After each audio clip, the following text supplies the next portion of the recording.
시청자 여러분 안녕하십니까. 이제 벌써 11월 24일 자정을 막 넘겼습니다. 지금부터 전옥현의 안보정론 시작하겠습니다. 이번 시간에는요 전두환 전 대통령의 서거와 관련된 뉴스들을 종합적으로 정리해 드리겠습니다. 그래도 뉴스 이 커버가 상당히 많은데요, 이 비판적 뉴스들이 비교적 많은 편인 것 같습니다. 특히 민주당의 시각은 본래 우리 대한민국의 정서에 예를 들어서 사람이 죽으면 법으로도 무슨 뭐 하다가 다 공소 기소 다 중단되잖아요. 그러니까 수사가 다 끝나요. 그렇기 때문에 죽은 자에 대해서는 좀 너그럽다라고 하는 것이 우리 대한민국 장례 문화 중에 하나가 아닌가, 이런 생각이 들었는데요.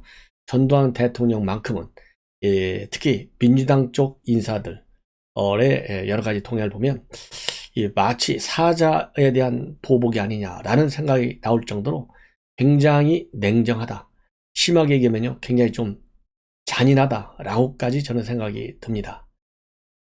그 이유는 뭐 여러 가지가 있겠죠. 5.18 문제라든가 12.12 문제라든가 뭐 등등 일일이 제가 말씀드릴 필요가 없을 것 같아요. 그러나 제가 이러한 말씀을 드리는 이유 중에 하나는 대한민국 장례 문화의 특성에서 볼 때 돌아가신 분에게는 용서하는 이런 문화가 살아있는 걸로 저는 생각했는데요. 이 전두환 대통령이라고 하는 특정 인물에 대해서는 전혀 예외가 없고, 오히려 더 뭐라고 할까요, 정말 떠나시는 분에게 지나치다라고 생각이 될 정도로 상당히 강하다, 이런 저는 인상을 지어버릴 수가 없습니다.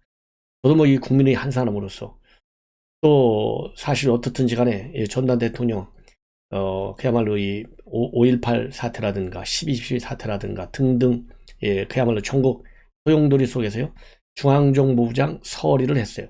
그러니까 제가 몸담고 있던 조직의 장으로 잠시 일하신 적도 있습니다.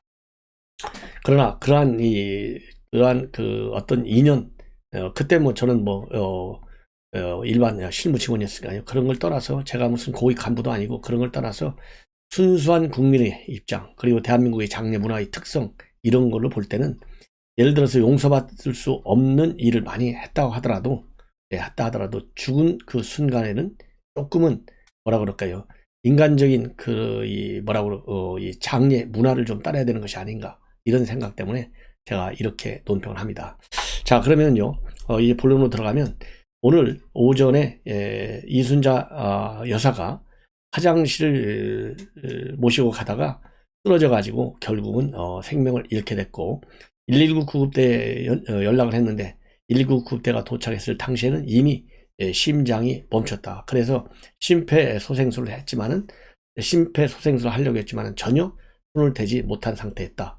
그래서 연희동 자택에 있다가 결국 이제 세브란스 병원에 지금 빈소가 마련되어 있어요. 그런데 제가 조금 전에 말씀을 드린 대로 이러한 과거 여러 가지 비민주적인 민주주의 탄압 이런 거잖아요. 지금 이런 걸로 인해서 전혀 국가장은 말도 끊을 수 없죠.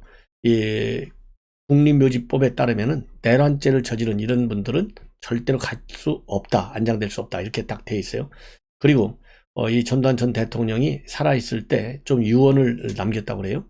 그리고 또 사실상의 유서와 관련돼서는, 유서라고 볼 수 있는 것은 전두환 전 대통령이 2017년도에 펴낸 회고록으로 해석을 하고 있습니다. 민정기 전 의전 비서관이.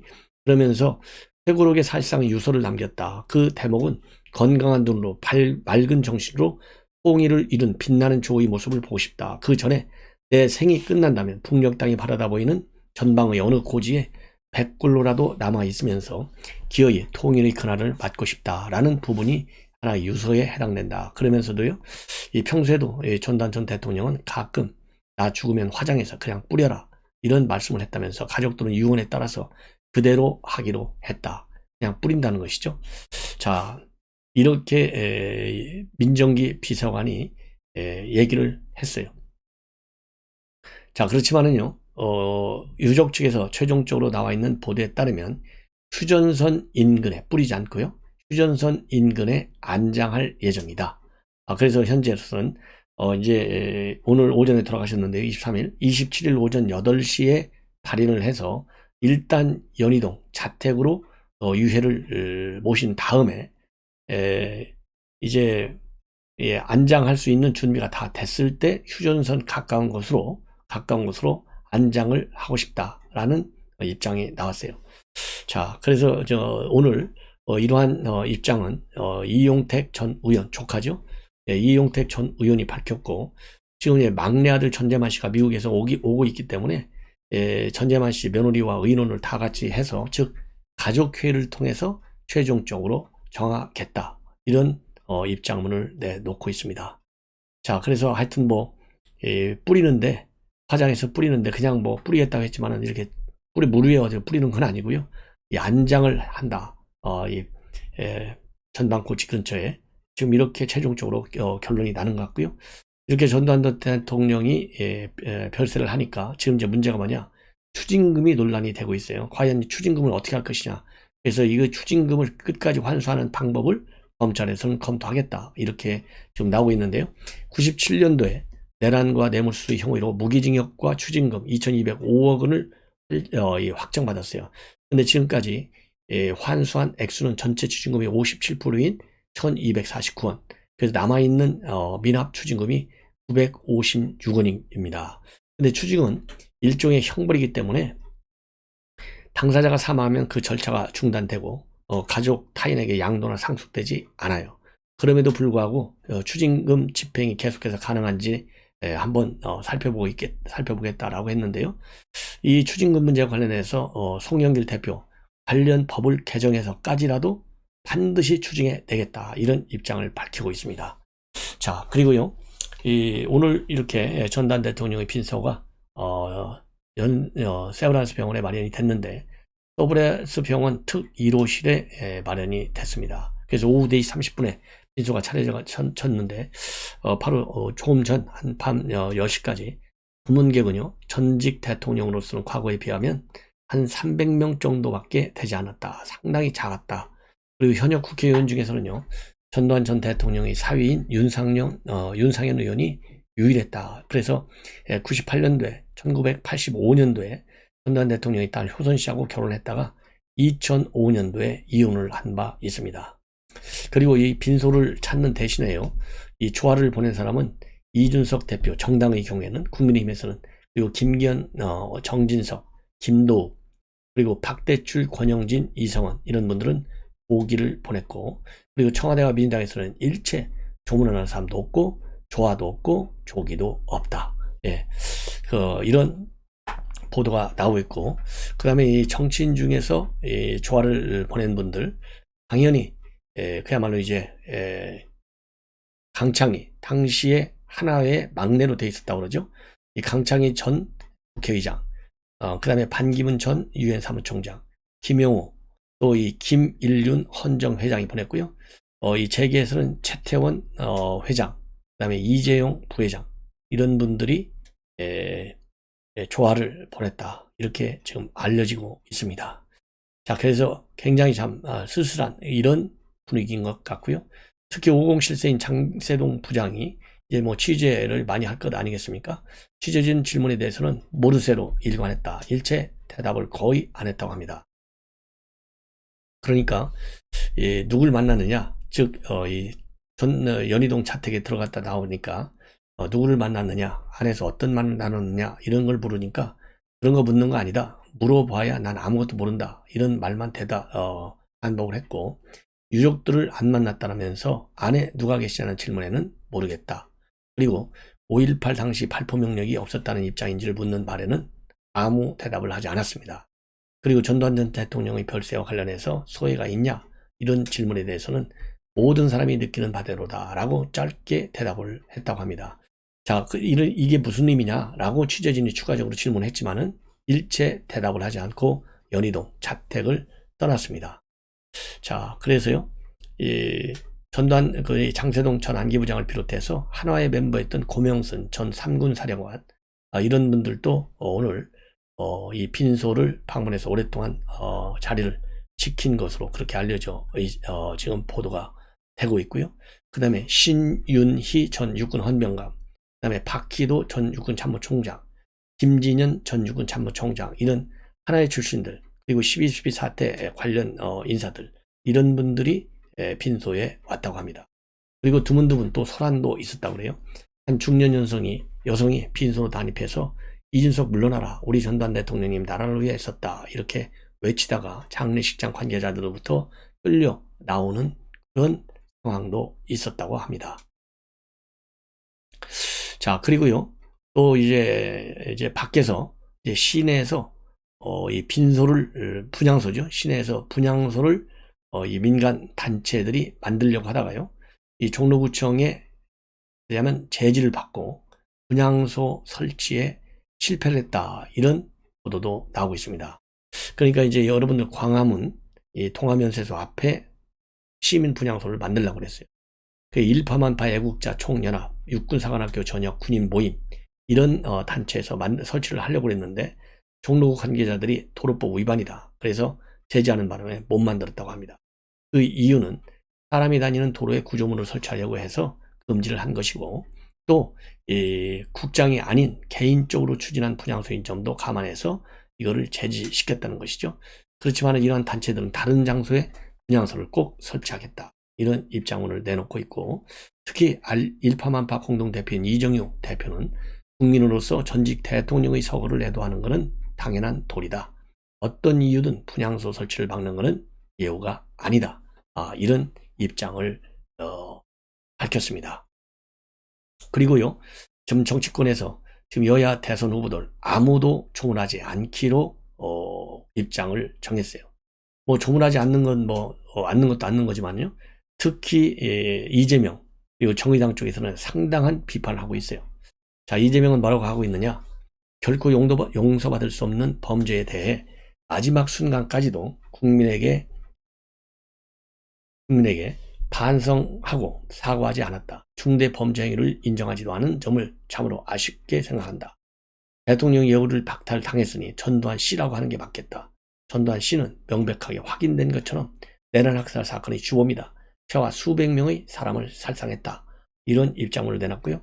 윤석열 후보는 본래 오늘 오찬 회동이 있었고 또 이 조탄 회동도 있었는데요. 이 조찬 회동 전에 기자들하고 만나서는 일단 돌아가신 분에 대해서는 삼가 조의를 표하고 유족께 위로의 말씀을 드린다. 생전 과오에 대해서 사과가 없었던 점에 대해서는 상중이니까 정치적 이야기를 그분과 관련지어하기는 좋지 않다. 이렇게 얘기를 했어요. 그리고 전직 대통령이기 때문에 조문을 해야 되는 거 아니냐라고 생각하고 있다. 이렇게까지 얘기를 했는데요. 오찬 행사, 즉 경선에 같이 참여했던 그 후보들하고 오찬을 마치고 나서 오후 2시 30분경에는 수석 대변인이 조문하지 않기로 했다. 이렇게 입장을 번복했습니다. 그리고 안철수 후보는요.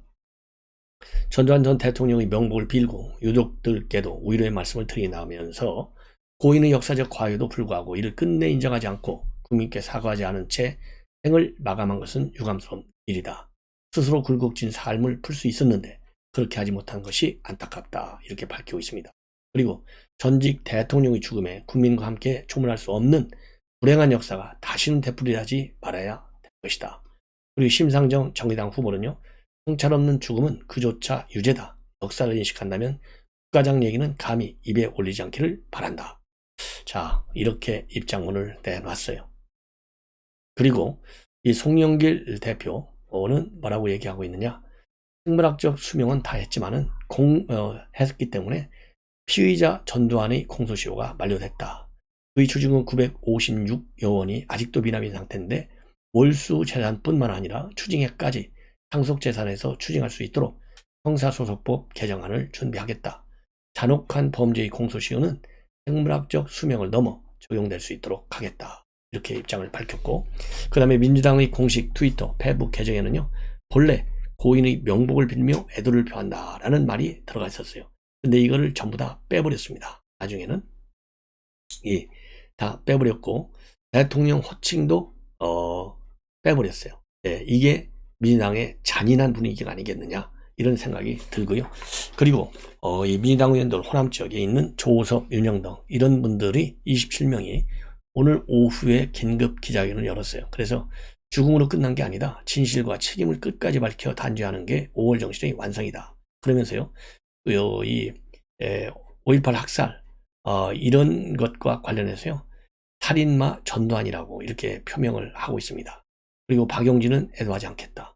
그리고 이용석은 결코 면죄부가 될 수 없다. 이런 입장문을 내놨습니다. 그리고 국민의힘의 경우에는요, 이준석 대표 조화만 보내고 조문을 하지 않겠다. 이런 입장을 내놨고, 대신 의원들이 개별적으로 조문하는 것은 각자 알아서 하라. 이런 입장문을 내놨습니다. 그리고 또 이 윤석열 후보가 이 조문하지 않기로 했다는 거, 이런 것은요, 본래는 좀 뭐라 그럴까요, 조문을 하는 게 낫지 않겠느냐 이런 얘기를 했었는데, 경선 후보에 참여했던 이런 분들과 오찬성 사이에서 인간적으로 갈 수도 있지 갈 수도 있는 거 아니냐, 처음에는 후보도 그렇게 생각했었는데 대부분의 참석자들이 강하게 만류하면서 생각을 바꿨다. 이런 지금 보도가 나오고 있습니다. 자, 그래서 지금 이제 전두환 대통령의 말하자면 이 서거와 관련해서 이 관련 뉴스들을 쭉 말씀을 드렸고, 조금 이제 특이한 이런 입장을 내놓은 분들이 있어요. 이 백낙청 교수는 창작과 비평을 본인이 1980년도에 창간을 했는데요. 이 창작과 비평이라는 개간지가 폐간됐어요, 신군부에 의해서. 그럼에도 불구하고 이제 말하자면 나이를 좀 먹어서 그런지 평소 품었던 생각을 지금 말하고 싶지는 않지만은, 나이를 먹어서 그런지 모르겠지만은 선인의 죽음이든 악인의 죽음이든 죽음 앞에서는 우리가 삼가는 게 있어야 한다. 이런 입장문을 내놓은 바 있고, 또 이 홍준표 의원이 이 요즘 뭐 홍문정답, 그 다음에 청문홍답 굉장히 인기잖아요. 여기에서 말하자면 이제 조문과 관련해서 입장을 내놨어요. 그러면서 전두환 전 대통령은 저의 제2의 고향인 합천 옆 동네분이다. 정치적 이유를 떠나서 조문을 가는 것이 도리라고 보는데 어떤가라고 홍문청답권에서 조문을 질문을 했습니다. 그리고 이 청문홍답, 이제 청년들이 묻는 거죠. 여기에서 누리꾼은 홍준표 의원한테 전두환 전 대통령 조문을 가지 않았으면 좋겠다, 이런 글을 올렸어요. 그러니까 여기에 대해서 홍준표 의원은 조문 가는 것이 정치를 떠나서 사람의 도리다 라고 답을 하고, 조문할 것이냐 이런 또 다른 질문에 대해서는 갈 생각이다, 이런 글을 올렸습니다. 자, 그리고요, 이 청년들은 대체적으로 누리꾼들은 조문을 가지 않았으면 좋겠다, 이런 취지의 글을 다수 올렸고, 이 홍 의원은 이에 대해서 청년들에게 조문 여부를 묻는 글을 올린 것으로 그렇게 지금 파악되고 있습니다. 그래서 이 홍준표 의원의 글에 달린 600여 개의 댓글에서 누리꾼들은 조문을 취소해달라, 아니면 소신대로 하라, 이런 분분한 의견으로 나뉘어져 있었습니다. 그리고 오늘요, 또 이 전두환 대통령의 별세 이후에 청년이 꿈에서 홍준표 의원은 1986년도에 청주지검 초임검사 때 얘기인데요, 전두환 새마을 사무총장이 청와대 파견 검사를 해주겠다, 이렇게 얘기를 하면서 찾아오라고 했던 일화를 소개하고 있어요. 그러면서 그 당시 그러한 요청을 거절했다, 이렇게 밝히면서 그때 거절했기 때문에 88년 11월 5.50 비리 사건 중 노량진 수산시장 강탈 사건을 본인이 수사할 수 있었다, 이런 상당히 이색적인 이 케이스를 갖다가 공개하고 있습니다. 자, 그리고요, 노동단체 한국노총, 민주노총 상당한 비판을 하고 있는데, 민주노총 논평을 통해서요, 이 학살자다 지칭하면서 그야말로 마지막이 병세라는 것에 대해서 애석하다 이렇게까지 얘기하고 있고요. 그러면서 뭐라고 얘기하고 있느냐, 그가 믿었던 불기에 의하면 사후 세계에는 8개의 지옥이 있다. 본인도 자신이 생을 마감한 후 이들 지옥이 본인의 것임을 알고 있었을 것이다. 살아서 받지 않은 죄값은 지옥에 가서라도 받길 바란다. 더 이상의 법적 처벌은 실효가 없으니 남은 것은 역사의 목이고 한 자의 목이다. 야, 이 대목에서요, 아무리 정치적으로 믿다 하더라도 지옥 얘기를 이렇게까지 잔인하게 하고 있고, 지옥에 가서 죄값을 받으라. 야, 이거 잔인한 정도가 아니라 이건 비윤리적이다, 저는 그렇게 봅니다. 그 다음에요, 한국노총 망자에게 명복을 빌어주는 것이 도리이나 그의 명복은 빌어줄 수 없다. 그러면서요, 그로 인해 수많은 사람이 죽고 다쳤으며 그 고통은 40여 년이 지난 지금도 희생자와 유족들의 뼛속까지 사무쳐 있다. 죽는 날까지 처절한 고통에 시달리다가 한도 풀지 못하고 죽어갔고 지금도 죽어가고 있다. 이 생존자들, 피해자들이요, 학살의 공포와 그 지옥의 순간에서 평생 벗어나지 못하고 있다. 그들의 고통에 비해 전두환은 너무 편하게 살다가 눈 감았다. 명복을 빌지 않겠다. 그래도요, 한국노총은 민노총보다는 조금 낫습니다. 자, 그런데 너무나 놀라운 일이요, 이 김의겸이 야, 이런 사람이 참 국회의원이라고 하는 것이 정말 기가 막힙니다. 오늘 뭐라고 올렸느냐? 이렇게 올렸어요. 네. 광주의 피비린내가 여전히 진동하던 80년대 초 고등학생, 즉 군산 제1고등학교를 다녔는데요. 고등학생이었던 저는 어느 날 선생님들에게 전두환을 쏘아 죽이겠습니다. 총 한 자루만 구해주십시오. 라고 울분을 터뜨렸다. 이거를 회고하고 있어요. 그러면서 그 기억이 아스라해져 갈 무렵 경찰서로 끌려가 우리 전두환 각하를 어떻게 해? 이 XX가 라며 대공부실 형사들로부터 주먹, 발개질 당했다. 이렇게 밝히고 있고, 그 폭력 앞에서는 없는 말도 지어내야 할 형편이었고, 학생들은 선생님을 고발해왔고, 선생님들은 학생들을 밀고 해야 했다. 그러면서요, 야만의 시절이었고 짐승 같은 세월이었다. 그러면서요, 여기에 뭐라고 하냐면요, 전두환을 쏘아 죽이겠습니다. 총 한 자루만 구해주십시오. 광주의 피비린내가 여전히 진동하는 1980년대 초 깎아머리 고등학생이었던 저는 어느 날 선생님에게 이렇게 울분을 터뜨렸습니다. 그리고 그 기억이 아스라해져 갈 무렵 저는 경찰서로 끌려갔습니다. 우리 전두환 각하는 어떻게 이 쌍놈의 새끼가 이런 얘기를 들었다라고 하고 있는데요. 야, 전두환을 쏘아 죽이겠습니다. 총 한 자루만 주십시오. 80년대 초에 이런 생각을 했다는 것을 자랑스럽게 밝히는 이 김의겸의 수준, 고민정이나 김의겸이나 똑같은 청와대 대변인 공통점이잖아요. 이런 인성을 가진 사람들이 청와대 대변인을 했다? 정말 기가 막히다. 이런 생각밖에 안 들고요.